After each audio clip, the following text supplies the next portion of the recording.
شادی کو اتنا مہنگا کیا کہ مسلمانوں کی غریب بچی غیر مسلم کو لے کر کے فرار ہو گئی، اس کی آبرو الگ گئی، اس کا ایمان الگ گیا۔ باپ ذمہ دار ہے تو یہ پورا سماج ذمہ دار ہے۔ دوسری بات، مسلمان لڑکی غیر مسلم لڑکوں کے ساتھ بھاگ رہی ہے۔ کیوں بھاگ رہی؟ دوسری وجہ، ہم آنکھ بند کر کے اپنی لڑکیوں کا داخلہ اسکول میں کر دیتے ہیں، اس اسکول میں کرتے ہیں جس میں لڑکے بھی پڑھتے ہیں۔ ہماری لڑکی عشق محبت کے چکر میں پڑھ کر کے غیر مسلم کو لے کر کے بھاگ گئی۔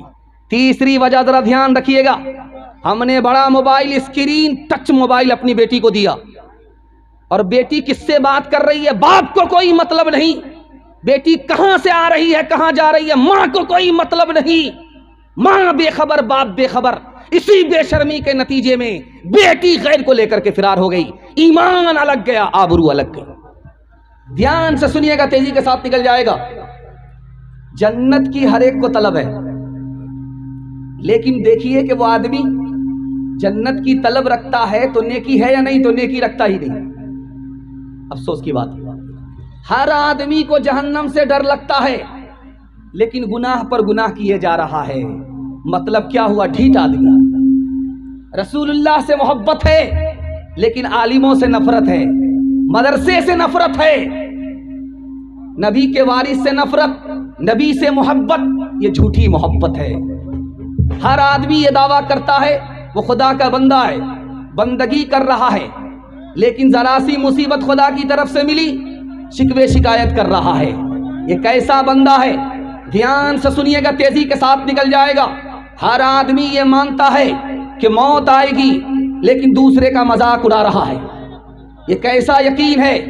ہر آدمی یہ جانتا ہے کہ دنیا چھوٹنے والی ہے لیکن رات دن دنیا کے پیچھے کر رہا ہے۔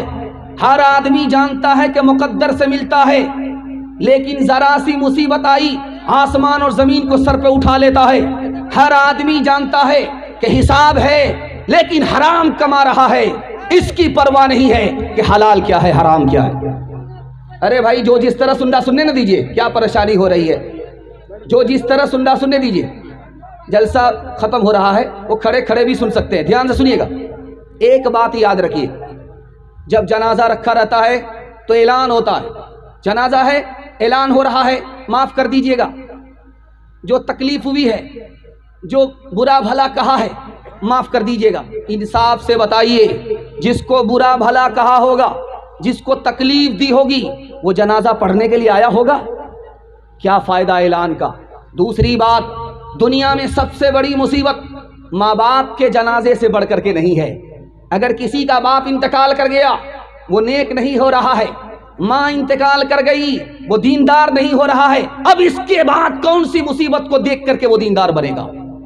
تیسری اور آخری بات یاد رکھیے، ہر آدمی ہمت کے ساتھ یہ کہتا ہے جو ہوگا دیکھا جائے گا، جو ہوگا دیکھا جائے گا، جنت بھی ہے جہنم بھی ہے، جو ہوگا دیکھا جائے گا، حساب ہے، جو ہوگا دیکھا جائے گا۔ انصاف سے بتائیے، بستی میں آگ لگ جائے تو اس وقت کنواں کھودا جائے گا یا جس کنویں کو پہلے سے کھود کر کے رکھا اس کے پانی سے آگ بجھائی جائے گی؟ آنکھ بند ہوگی، موقع نہیں ملے گا۔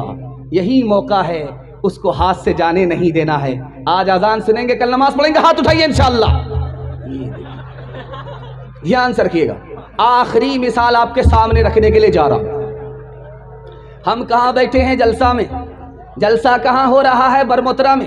بدمترا میں جلسہ ہو رہا، زمین پر ہم بیٹھے ہیں، گھاس پر بیٹھ کر کے، کوئی اسٹیج پر بیٹھ کر کے جلسہ سن رہا ہے، اس کے اوپر پنڈال ہے، پنڈال کے اوپر آسمان کا پنڈال ہے، آسمان پر آسمان ہے، 7 آسمان سے گزر کر کے عرش شروع ہوتا ہے، عرش پر خدا ہے، خدا کتنی دور، خدا کا بندہ کتنی دور، لیکن یہ خدا کا بندہ خدا سے کتنا قریب ہو جاتا جیسے یہ 2 انگلی۔ کب؟ جب سجدے کی حالت میں خدا کا بندہ ہوتا ہے تو وہ خدا سے اتنا قریب ہوتا ہے جیسے یہ 2 انگلی قریب ہوتی ہے۔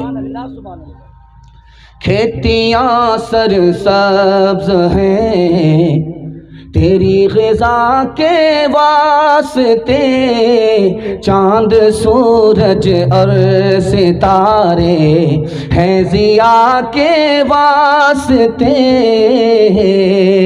بحر و بر شمس و قمر ماء و شمع کے واسطے، بحر و بر شمس و قمر ماء و شمع کے واسطے، بحر و بر شمس و قمر ماء و شمع کے واسطے، بحر و بر شمس و قمر ماء و شمع کے واسطے، یہ جہاں تیرے لیے ہے تو خدا کے واسطے، یہ جہاں تیرے لیے ہے تو خدا کے واسطے۔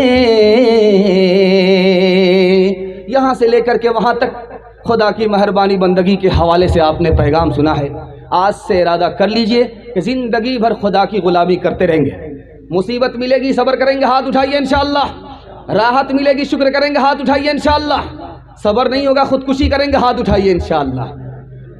خیر ہمیں ٹھکانے پر پہنچانے کے لیے بھی آتا ہے، دھیان سے سنیے گا، جنازہ پڑھانا بھی آتا ہے۔ دوسرا پیغام تیزی کے ساتھ نکل جائے گا، سیرت النبی کے حوالے سے سنا رہا ہوں، سیرت کے حوالے سے سنا رہا ہوں۔ جتنا ادب کے ساتھ سنیں گے قبولیت کی گھڑی میں جلسہ اتنا قبول ہوگا۔ دھیان سے اس کو سنیے گا جو آپ کو سنانے کے لیے جا رہا ہوں۔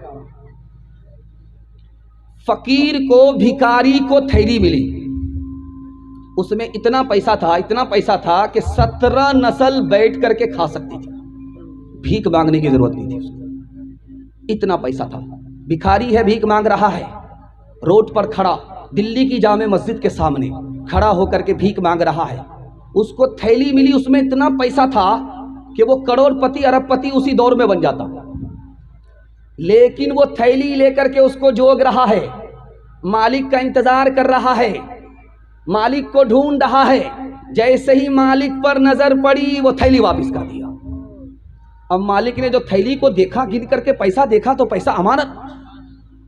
اب وہ کبھی تھیلی کو دیکھتا ہے، کبھی فقیر کو دیکھتا ہے، کبھی تھیلی کو دیکھتا ہے، کبھی فقیر کو دیکھتا ہے۔ وہ سمجھ میں نہیں آ رہا ہے یہ دیوانہ ہے یا میں دیوانہ ہوں، یا میں خواب دیکھ رہا ہوں یا ریئل میں حقیقت میں یہی واقعہ ہے۔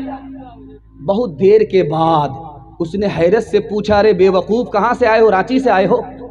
ایک تو ہاف پاگل ہم ہیں کہ 12 بج جانے کے بعد بیٹھے، ایک پھول پاگل آپ ہو کے پیشاب پخانہ روک کر کے بیٹھے۔ تو اس نے پوچھا حیرت سے، ارے اللہ کا بندہ، تم بھیک مانگتے ہو، ایک ایک پیسے کے محتاج ہو، بیگ میں تھیلی میں اتنا پیسہ تھا کہ اس کو رکھ لیتے تو 17 نسل تمہاری تر جاتی، تم نے واپس کیوں کر دیا؟ اس کا جواب سنیے۔ ایسی محبت اللہ نبی کی ہم سب کو عطا فرمائے۔ اس نے کہا، میں نے اس لیے واپس کیا کہ تم عیسائی ہو، تمہارے نبی حضرت عیسیٰ ہے، میں نبی کا امتی ہوں، میرے نبی محمد ہے۔ اگر میں تھیلی واپس نہیں کرتا تو تم بھی خدا کے سامنے پہنچتے، میں بھی خدا کے سامنے پہنچتا۔ تم میرے خلاف مقدمہ کرتے، میرے نبی بھی وہاں موجود ہوتے، تمہارے نبی بھی موجود ہوتے، تمہارے نبی کا تو سر اونچا ہو جاتا، میرے نبی کا سر جھک جاتا۔ میں اپنے نبی کے سر کو اٹھانا تو دیکھ سکتا ہوں، جھکانا نہیں چاہتا ہوں۔